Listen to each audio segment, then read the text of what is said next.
Hey guys, we're going to do a real quick tabletop on these Hi-Viz shotgun sights for vent rib barrels. Now, I wasn't going to do a video on these, but I thought it'd be really good to just kind of put it out there and show that these are something that's out there and available to you.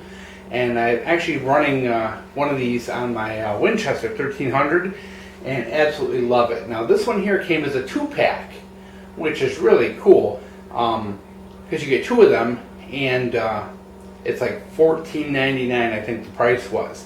So you can actually use one as like a mid bead and one as an end bead. So if you want the 2-sight system, you can do that on your vent rib barrel, or you can just use them on 2 different guns. It's up to you.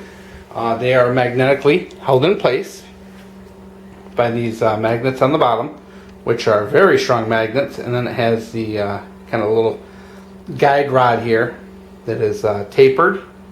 So it actually holds on to the vent rib very tight. It's a fiber optic sight, so it gathers light from above. This one here is triangle shaped, the other one is round.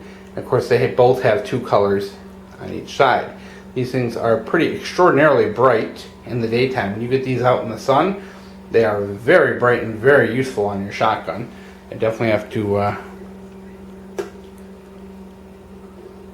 say that. I did run one of these partway through my tactical shotgun class I took about 2 months ago, and these things hold on like champs. I mean, I've used the ones that go onto the normal round barrels and had some issues with them slipping off or flying off. This one here, I've got easily 300-400 rounds through that Winchester. Hasn't budged. I think the design, this that it clamps onto the vent rib, really doesn't give it much room to move around at all. And then those magnets are pretty strong. Plus, when you put it on, it butts up to your bead sight. So as the shotgun recoils back, it has no way to fly off the front of the barrel as long as you still have that bead sight in place. The big thing to note, of course, is it is going to change your point of impact. In this particular one, every shotgun is different, so I can't tell you how it's going to change the point of impact on your shotgun. But my Winchester shoots at the top of the bead. And I don't know if that's just coincidence or if they intended it that way, but that's where that particular shotgun, the point of aim is. This one rides a little bit higher than the bead. So when I'm aiming, I actually have to aim, like for example, once we focus here, my point of aim is actually going to be towards the middle of the triangle. So I'm actually going to put and cover the target with the triangle. So if I'm aiming for a target, instead of bringing the bead up to the just below the center of the target, I'm actually going to cover it. So it did change my point of aim just a little tiny bit, which that, your mileage could vary depending on your shotgun, how tall your bead is, what size the bead is, all that.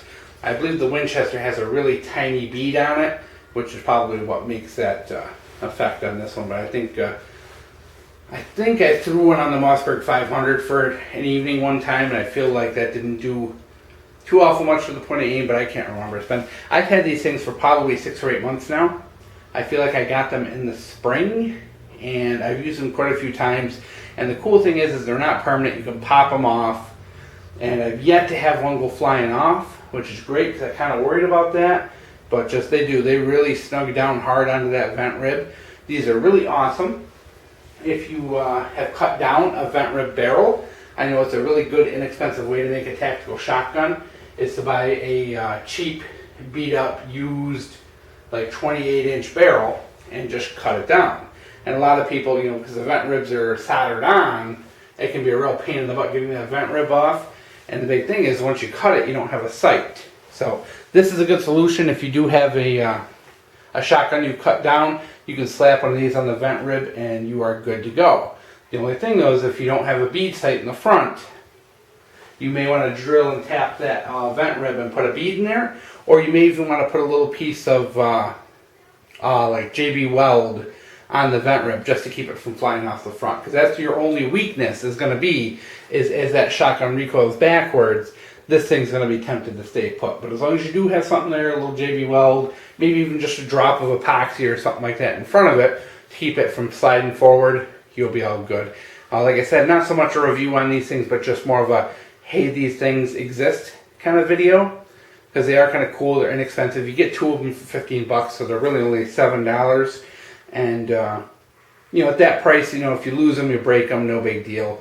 I mean, I've got 6-8 months into them, and they still are fantastic. They're still very bright, nothing wrong with the fiber optics. And they are really good outdoors. You know, I wouldn't put these on for like a home defense kind of situation. I would definitely go with like a nice, like the tritium. But for an outdoors, shoot and trap, just going to the range, plink and steel, something like that, these things are pretty awesome.